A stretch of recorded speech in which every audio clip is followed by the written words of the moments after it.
As you probably remember from Intro to Sociology, one of the major functions of families is to have offspring to continue the culture.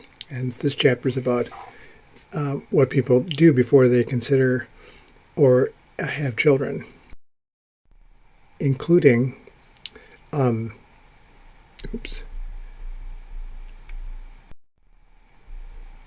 people's attitudes about having children, called pronatalism.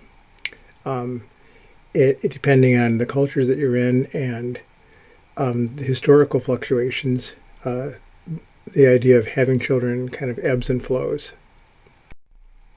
The fertility rates in the United States have varied between 1920 and 2012, peaking in the early 1960s and dropping steadily through even the current day, 2020.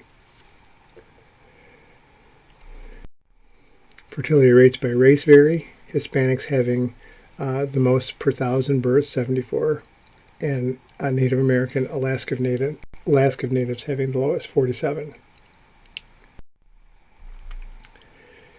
Fertility rates in the United States vary as well. Some people delay parenthood. It's more than just your clock ticking. Some people decide for social reasons that they want to postpone having children. And very often this postponement is based on a system of calculating costs and rewards of raising children. It's not only the economics, the costs actually, but also the opportunity costs. So the direct financial out-of-pocket costs include things like food, clothing, housing, and education. Those are some short-term and long-term costs, along with opportunity lost. So if you're staying home from work or working part-time, you have to add that into the calculation as well. And some people do that. That's offset actually by the rewards of parenting. Breakdown of expenditures, housing taking up about 30%. That's not only for childbearing families, but for most families it's about 30%. And the breakdown then goes to clothing at about 18% and food at about 16%.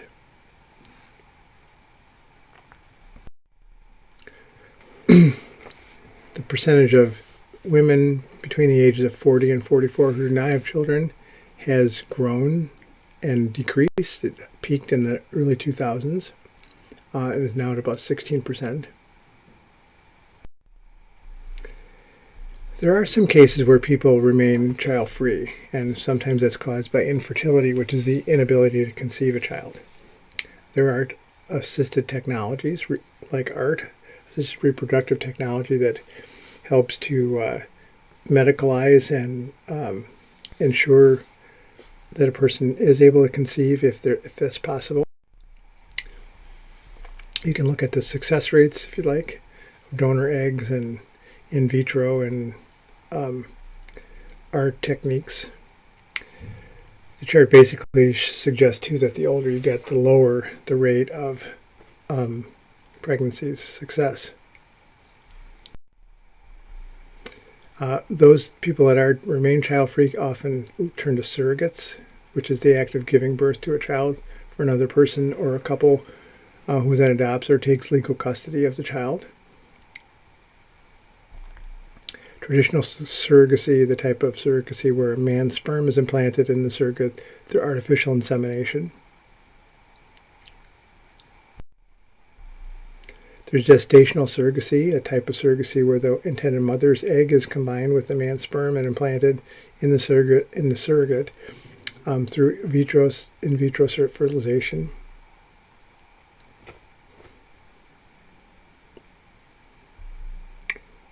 And there are some hidden costs associated with this, the emotional cost and the financial cost. Infertility and surrogacy are very expensive, and sometimes they're not covered by insurances. And then there are people who voluntarily remain child-free, who decide from the outset that they don't want to have children. It's usually not made only once, but many times as people undergo a process of deciding about children. So that decision can ebb and flow. One of the things that's connected or that's happened over the centuries is how trends have been toward medicalizing childbirth. um, the advantage to medicalizing is there's fewer deaths. The disadvantage is there's more cost. And it's the belief that childbirth is a medical event, and you need drugs and the technological interventions. But there's pushback on this as well.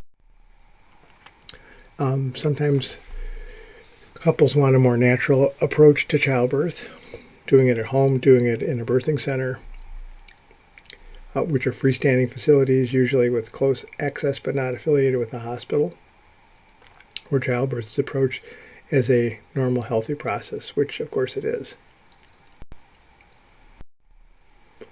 Some people choose to remain child-free by giving up their child, or choose parenthood by adopting a child. There are two types, open and closed adoptions. Closed adoptions, whereas we're an adoption, the identifying information is sealed and unavailable to all parties. And of course, open adoptions is the type of adoption that involves direct contact between biological and adoptive parents. Both have strengths and weaknesses. In today's age of available genetics, like with My23 and Ancestry.com, issues of closed adoption are really tested because people have access to finding adoptive relatives. So maybe they should reconsider whether they call that a closed adoption or not. Adoption is seen as, in most college textbooks, as a negative more than a positive. And really this is affected by political and religious points of view.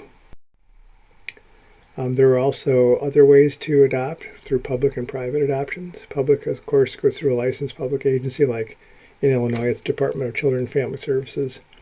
And private adoptions typically go through a contact between adoptive parents and the biological mother.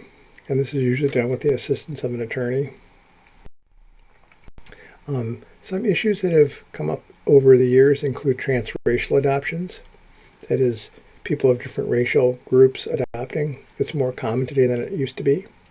Single-parent adoptions. Someone who maybe doesn't want to be married, doesn't have a partner, but still wants to have a child. And of course, adoptions by gay and lesbian couples.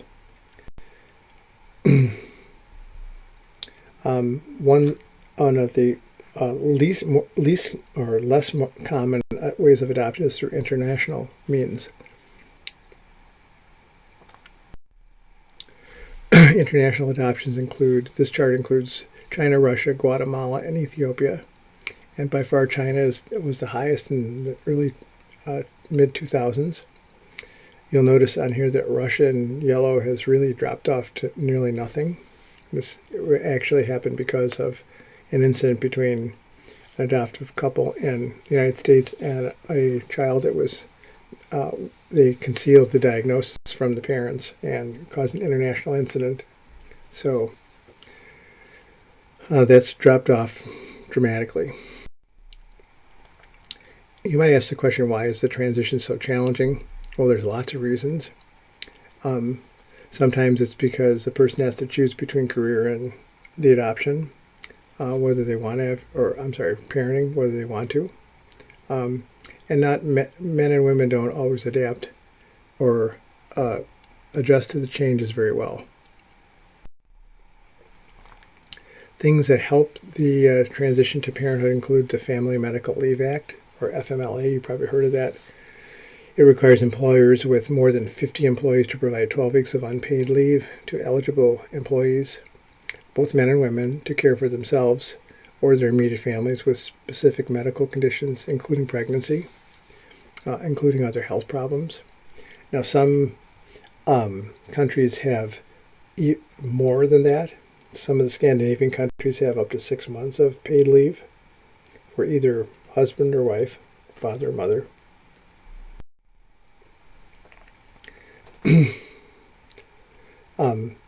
mothers and fathers spend differential amounts of time doing parenting. You notice that partnered fathers and mothers spend about twice as much time as fathers do. In terms of childcare during weekdays. On weekends, it gets closer to normal. And this may have to do with fathers working or parenting styles or parenting experiences in the past or how they were raised.